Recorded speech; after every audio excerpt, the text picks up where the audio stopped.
Hello students, welcome to online lectures of Mumbai International School and Junior College.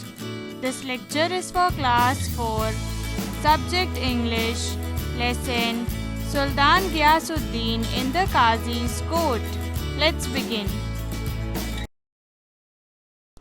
Sultan Ghiyasuddin in the Qazi's court. Children, hundreds of years ago, in the eastern province of Bengal, a ruler named Sultan Ghiyasuddin Azam Shah ruled the land. The capital of his land was Sonargaon. It is a very beautiful place. It was his main place of work. Sultan Ghiyasuddin was a good ruler. He ruled wisely and well, meaning he was ruling the place in a very good manner, smartly and nicely. People were very happy with Sultan Ghiyasuddin. He respected the men of learning. He respected the people who had great knowledge, and he had a deep regard for law. He respected and followed the law all the time. One day, while Sultan was practicing with his bow and arrows, he accidentally, by mistake, wounded the only son of a poor widow. Children, a widow is a woman whose husband has died. Sultan's arrow hit the one and only son of a poor widow.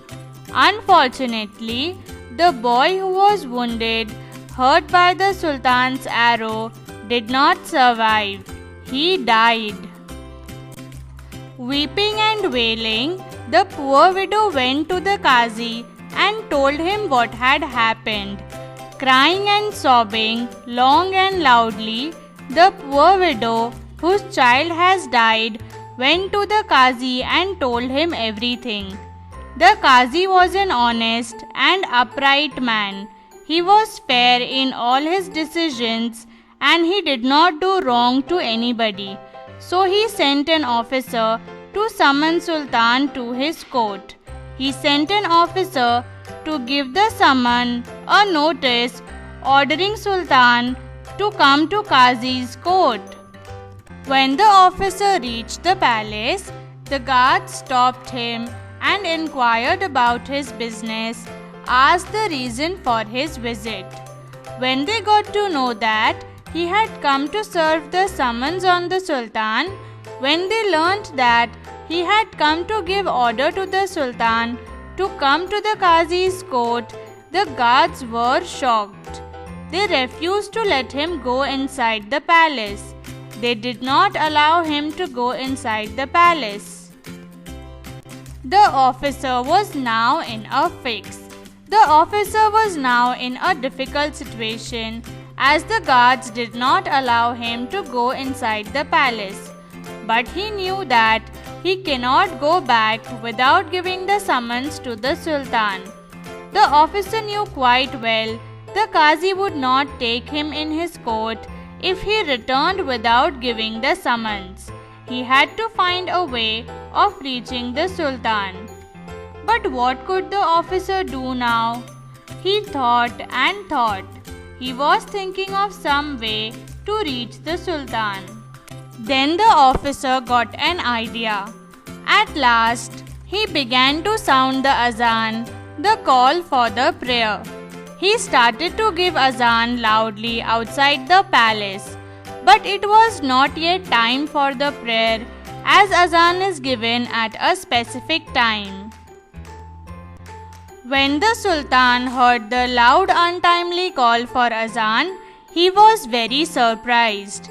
He ordered that the man giving the untimely call for azan should be brought before him immediately right away.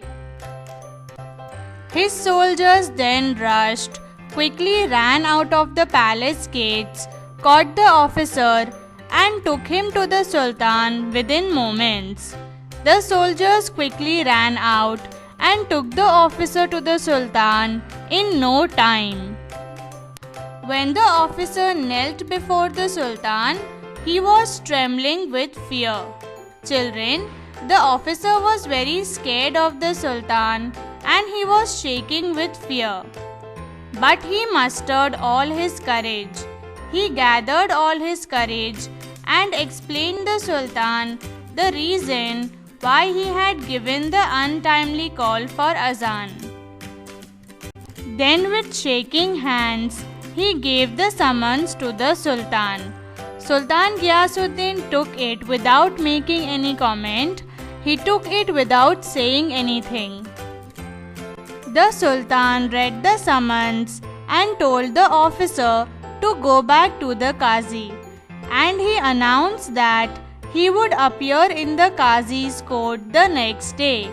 He said that he would be present in the Qazi's court the next day. Next morning, the Sultan got ready to go to the court to appear before the Qazi. He hid a sharp sword in his robe and set out.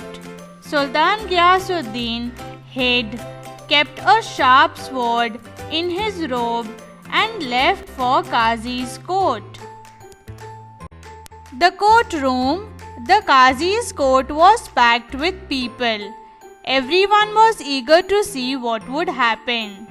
Everyone in the court could not wait to see what would happen. The Qazi entered the court and took his place on the high seat of honor. He came and sat on the place where he gave judgments and punishments. In a little while, after some time, Sultan Ghiyasuddin entered the courtroom. Everyone stood up to show respect to the Sultan, but the Qazi did not get up. The Sultan stood in the docks and the trial began. The widow presented her complaint. She said everything that happened to her son because of Sultan's arrow. The Qazi took note of all the evidence. He wrote and paid attention to all the evidence, all the proof, and in grave voice addressed the Sultan. Now he directed himself towards the Sultan and said in a serious voice, "You are guilty of causing the death of the only son of this poor widow." Qazi told Sultan that he was responsible for the death of the one and only son of this poor widow. Qazi said, "It was your arrow that killed the only son of this poor widow, and hence, according to the law, you must pay a fine, that is, pay money for this offense, for this crime of killing someone." The Qazi ordered the Sultan to pay the fine without delay, without waiting any longer, that is, pay the fine immediately. The Sultan accepted the judgment. The Sultan accepted the decision taken by the Qazi. He apologized to the widow. He said sorry to the widow and also arranged the money to pay to her immediately. The widow also felt satisfied. She felt thankful and relieved that the offense was brought home to the offender, meaning she felt thankful that the person who had done wrong to her had been punished now. When the case was over, the Qazi got up from his high seat of honor and with all the respect, the Qazi bowed to Sultan and requested him to take his seat. He requested him to sit on his place. The Sultan then removed the hidden sword from the robes and told the Qazi, "I am happy that you did not waver in your duty." Sultan told Qazi that "I am happy that you did not become weak or hesitate in doing your duty. You did not hesitate, you did not stop or thought twice to punish me.